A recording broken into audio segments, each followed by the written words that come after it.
बच्चों चलो अब हम देखते हैं कहानी, है ना। कहानी का नाम है काली परी। तो सबसे पहले हम पिक्चर्स को डिस्क्राइब करते हैं कि पिक्चर में क्या क्या दिख रहा है हमें। तो ये पिक्चर में दिख रहा है, ये परियां दिख रही हैं, बहुत सारी परियां हैं, कलरफुल है यानी कि रंग बिरंगे परियां हैं। और ये दिख रहा है खूबसूरत सा जंगल दिख रहा है, क्योंकि जंगल में पेड़ पौधे भी दिख रहे हैं, हरियाली भी दिख रही है। और यहाँ दिख रहा है कि कुछ परियां एक बच्चे के साथ खेल रही हैं, नाच रही हैं, खेल रही हैं। दूसरे पेज पर चलो देखते हैं क्या है। दूसरे पेज पर दिख रहा है कि कोई पक्षी है और यहाँ एक एनिमल से क्या है, ये खरगोश है ना। और एक छोटी सी परी पेड़ के ऊपर बैठी हुई है और उसके सामने एक गिलहरी है। दूसरे पिक्चर में दिख रहा है कि ये कोई गॉड है यानी कि भगवान है, और एक परी उनके आगे खड़ी है। और भगवान कहाँ दिख रहे हैं? आसमान में, है ना। दूसरे पिक्चर में दिख रहा है कि सभी परियां कुछ तो बातें कर रही हैं, क्योंकि सबकी अलग अलग फेस का जो चेहरे जो है वो अलग अलग तरीकों से दिख रहा है। यानी कि कोई परी रो रही है और कुछ परियां परेशान दिख रही हैं। ओके, और यहाँ पर दिख रहा है कि सभी परियां झूम रही हैं, नाच रही हैं, और एक छोटी सी परी है वो बैठी है पेड़ के नीचे। और अंत में हमारा दिख रहा है कि सभी परियां बहुत खुश है, नाच रही है, और एक परी है वो अपनी छोटी सी परी को गोद में लेकर उड़ रही है। ओके, तो चलो सबसे पहले हम कहानी को पढ़ते हैं, फिर पता चलेगा कि परियों की कहानी क्या है। तो बच्चों, आपने परियों की कहानी सुनी है अपने दादी दादा, नानी नाना। तो परियां अक्सर कहानियों में ही होती है। तो आज हम परी की एक कहानी सुनने वाले हैं। देखते हैं, ये जो कहानी है बहुत लंबी है। चलो स्टार्ट करते हैं। परीलोक। परीलोक मतलब जहाँ पर परियां रहती है ना। हमारा कैसा घर है, हमारा पृथ्वी है, तो वैसा ही एक उनका परीलोक है। परीलोक मतलब वहाँ पर बहुत सारी परियां रहती है। परीलोक में सभी परियां बहुत अधिक सुंदर थी। अभी जो परीलोक में परियां कैसी होती है, परियों को पंख होते हैं, जैसे बर्ड्स को पंख होते हैं ना। दिखते तो परियां हमारे जैसी हैं, बट उनको क्या है होता है, पंख होते हैं, और उनके हाथ में जादू की छड़ी होती है ना। तो वो और बहुत ही वो सुंदर होती है। परियां कैसी होती है? बहुत अधिक सुंदर होती है। उनके पंख देखने में बहुत ही सुंदर और पारदर्शी थे।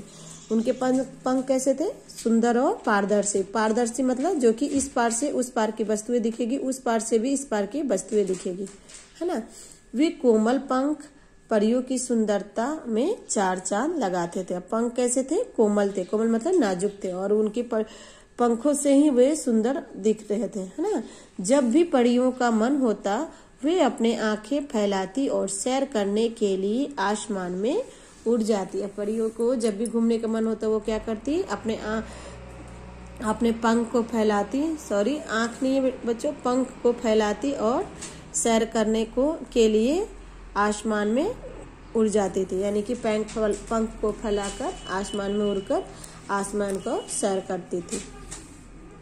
यहाँ वही दिख रहा है ना पिक्चर में, परियां पंख को फैलाकर आसमान में सैर कर रही हैं। परीलोक की सभी परियां रंग बिरंगी थी।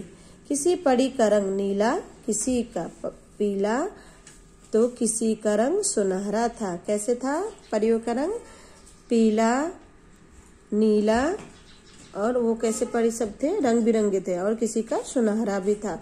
परियों की रानी और उसकी पुत्री का रंग सतरंगी था। अब इन सब में एक परियों की रानी भी थी। कौन था? परियों की रानी, और उनकी पुत्री का रंग कैसा था? परी रानी थी और उसकी जो पुत्री थी, उन दोनों का रंग था सतरंगी था। सतरंगी मतलब 7 रंगों वाली, है ना।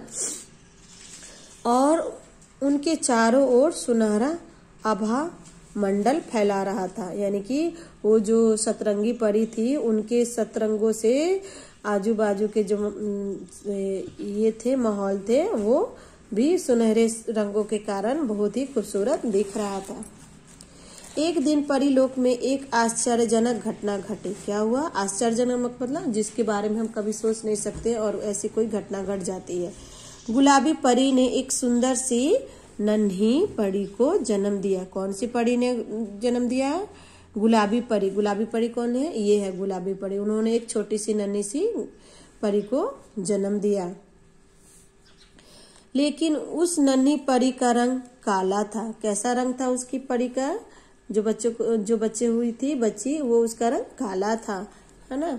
उस परी के काले रंग को देखने के लिए परीलोक की सभी परियां आई, क्योंकि जो परियां थी वो सभी बहुत सुंदर थी। उनके रंग भी बहुत रंग बिरंगे थे। काले रंग का कोई भी नहीं था। जब एक बच्ची छोटी सी जन्म हुई परियों के परीलोक में और उसका रंग जब काला था तो सभी परियां उसे देखने के लिए आई। उन्होंने गुलाबी परी को शुभकामनाएं दी। शुभकामनाएं मतलब विशेष दी, किंतु किसी ने भी काली परी को गोद में नहीं लिया। सबने शुभकामनाएं दी बट किसी ने भी काली परी को गोद में नहीं लिया। क्यों? क्योंकि वो काली थी। क्योंकि परीलोक में किसी का भी रंग काला नहीं था, इसी कारण काले रंग को अच्छा नहीं माना जाता था। क्यों नहीं ली? क्योंकि परीलोक में किसी का भी रंग काले रंग का नहीं था, इसलिए उस काले रंग को अच्छा नहीं माना जाता था। परियों की रानी ने भी काली परी के रंग के विषय में सुना था। अब परियों की जो रानी थी वो भी काली परी के रंग के विषय में सुना, परंतु वह उसे देखने नहीं गई। जो परी की रानी थी, परियों की रानी, उसने भी सुना कि काले रंग की परी का जन्म हुआ, बट उसे देखने नहीं गई। उसे डर था कि कहीं काली परी को छूने से उसका रंग भी काला न हो जाए। अब जो परी रानी थी वो डर रही थी कि काली परी को देखने जाएगी और उसको टच करेगी तो उसका भी रंग काला न पड़ जाए। तो बच्चों आगे की कहानी आगे के वीडियो में देखते हैं।